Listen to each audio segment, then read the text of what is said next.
በየለቱ የሚፈጠሩ ነገሮች የዓለማችንን መጻኢ ሁኔታና የኛን ኪስ የኛን ዕጣ ፈንታ ጭምር ወደፊት እንዳንገምተው እያደረጉ እየቀየሩ ነው። ኤአይ ሲባል ስለ ኤአይ ቻትቦቶች በቅጡ እንኳን ሳናውቅ በላያችን ላይ ኤአይ ኤጀንቶች መጡ። ለመሆኑ ኤአይ ኤጀንቶች ምንድን ናቸው? ከነበረው የኤአይ ቻትቦት በምንድን ነው የሚለዩት? ምንድን ነው የሚሰሩት? በቀላል ምሳሌ አስረዳችኋለሁ። እጅ ባፍ የሚያስጭኑ ነገሮች ናቸው። አዳምጡኝ። ፎሎ ማድረግ እንዳትረሱ። እንግዲህ ከዚህ ቀደም በተደጋጋሚ እኔም ስለ ኤአይ ቪዲዮ ሰርቼላችኋለሁ። ኤአይ ቻትቦቶች እንዴት እንደሚሰሩ አይተናል። ጽሁፎችን ስንፈጥር አይተናል። ቪዲዮዎችን እየፈጠርን አይተናል። ፎቶዎች እየፈጠርን ብዙ ቪዲዮዎችን ሰርተናል አይደለ? አሁን ግን ያን ጨዋታ የሚቀይር ምናልባት አሁን እየሰራ ነው ያለውን ስራ ቀጣይነት እንዳይኖረው አድርገው ሙሉ በሙሉ ሊያደናቅፉ የሚችሉ ሆነው ነው የመጡት። ኤአይ ኤጀንቶች በቀላሉ የዲጂታሉ ዓለም እጅግር የሌላቸው የማይታዩት የኮምፒውተር ውስጥ የስልክ ውስጥ ዲጂታል ሰራተኞች ልትሏቸው ትችላላችሁ። እንግዲህ ቻትቦቶች ላይ ስናደርግ የነበረው እንደ ጀሚናይ እንደ ቻትጂፒቲ በመሳሰሉ የኤአይ ቻትቦቶች ላይ ጽሁፍ እንፈጥራለን፣ ፎቶ እንፈጥራለን፣ ቪዲዮ እንፈጥራለን አይደለ? እነዚህ የፈጠርናቸውን ፎቶዎችና ቪዲዮዎች፣ ጽሁፎች የመሳሰሉትን ነገር ሶሻል ሚዲያ ላይ እንዲሆን አድርገን ራሳችን ስንለጥፍ ቆይተናል። አሁን ግን ኤአይ ኤጀንቶች ምንድን ነው የሚሰሩት ካልን ለምሳሌ እኔ ማህበራዊ ሚዲያ ላይ በየቀኑ አነቃቂ ጽሁፎችን እለጥፋለሁ እንበል።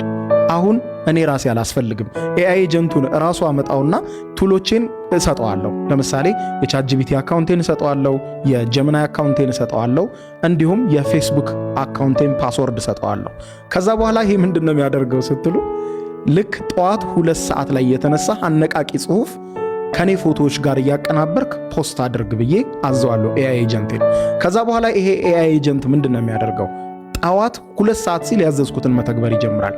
በሰከንዶች ውስጥ ይህንን ነገር ይከውናል። ወዲያው ወደ ቻትጂፒቲ ይገባል።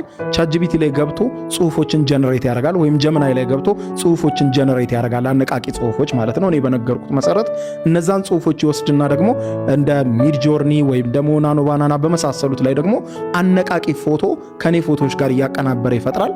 ከዛ በኋላ ሶሻል ሚዲያን ሎጊን አድርጎ ገብቶ እነዚህን ጽሁፎች ከፎቶዬ ጋር ፖስት ያደርጋል ማለት ነው። ስለዚህ እኔ ፌስቡኬን ዘግቼ በቃ ላይክ ስራውም ላይ ባልኖርም ኤአይ ሙሉ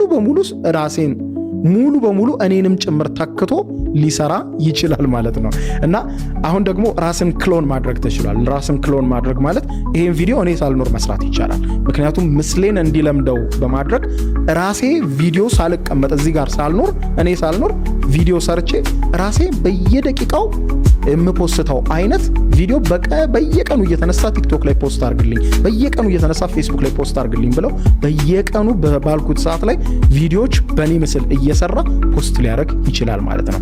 ይሄ እንዴት ነው አፌክት የሚያደርገው ሲባል ከዚህ በኋላ እያንዳንዱ ተቋም ሚዲያ ቲም አይኖረውም፣ ሪሴፕሽኖች አይኖሩም። ምክንያቱም የሪሴፕሽኖችን ስራ ሙሉ በሙሉ ተክቶ ሲሰራ ተሞክሮ ታይቷል። የ50 ሺህ 60 ሺህ የባንክ ደንበኞችን በቀጥታ በአንድ ጊዜ ማውራት ይችላል። በሚሊዮን የሚቆጠሩ ደንበኞችን በአንድ ጊዜ እያወራ ችግራቸውን ሲስተም ላይ ሙሉ በሙሉ ይፈታል። ስለ ኮል ሴንተር ስትደውሉ አይታችሁ ከሆነ ቦቶች ያወሯቸዋል አይደለ? ወረፋ ያስይዛሉ ምናምን፣ ቆይ ቀጣይ ኤጀንትን ታገኛላችሁ ምናምን ይላቸዋል። አሁን እሱ ሁሉ አይኖርም። ሙሉ በሙሉ ኦፕሬተሩን ተክተው የኦፕሬተሩን ስራ ሙሉ በሙሉ ይሰሩታል ማለት ነው። እንዲሁም የሆቴል ሪሴፕሽኖች ሊሆናሉ ይችላሉ፣ የተለያየ ቢሮ ላይ የሚሰሩ ሪሴፕሽኖች ሙሉ በሙሉ የነሱን ስራ ይተኩታል ማለት ነው። ምክንያቱም በቀላሉ እንደ ሰው ማውራት መግባባት ይችላሉ። ስለዚህ በዛ ኤጀንት አማካኝነት የተለያዩ የቻትቦት ቱሎችን በመጠቀም ይህን ስራ አቀላጥፈው በመስራት አገልግሎት ይሰጣሉ ማለት ነው።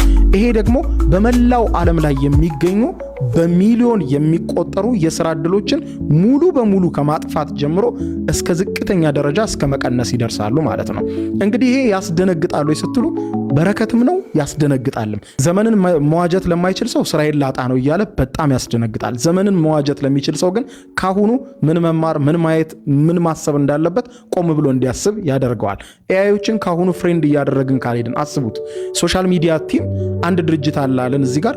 ይሄ ድርጅት እንደ ምሳሌ ብንወስደው በየቀኑ ማህበራዊ ሚዲያው ላይ ፖስት ያደርግ ነበረ የራሱን የድርጅቱን ማስታወቂያ። ለዚህ ደግሞ የሚያደርገው የሚዲያ ቲሞቹን ነበረ። የሚዲያ ቲሞቹ አንደኛው ጸሐፊ ምናምን ቢሆን ቢያንስ 3 ሰው ሚዲያ ቲም ውስጥ የሥራ ዕድል ነበረው። አሁን ያንን ይነጥቃል። መጥቶ ራሱ የድርጅቱን ሎጎ ተጠቅሞ ቪዲዮ ይሰራል። ራሱ የድርጅቱን ሎጎ ተጠቅሞ ፎቶ ይሰራል። ከዛ በኋላ ማህበራዊ ሚዲያቸው ላይ ሎጊን አድርጎ ፖስት አድርጎ ላይክ ኮሜንቱን እየተቆጣጠረ ኢቭን ሪፕላይ ሁሉ ያደርጋል ለሰዎች ኮሜንት ማለት ነው። ኢማጂን አሁን ይህንን ሁሉ የሚያደርጉት ዲጂታል ማኔጀሮች ምናምን ነበሩ። ስለዚህ ይሄ ቀጣሪው አካል ድርጅቱ ከዚህ በኋላ እነዚህ ሚዲያ ቲሞች ሶስቱንም አታስፈልጉም ብሎ አንድ ጊዜ ለኤአይ ኤጀንቱ ኮማንድ ያደርጋል ማለት ነው። ስለዚህ ኤአይ ኤጀንቶችን እንዴት ነው ኮማንድ የሚደረጉት፣ ኤአይ ኤጀንቶች ምንድን ናቸው የሚለውን ካሁኑ ካልተማርን፣ ስለ ኤአይ ካሁኑ ከጊዜው ጋር ካልሄድን በጣም አስቸጋሪ ነው የሚሆነው።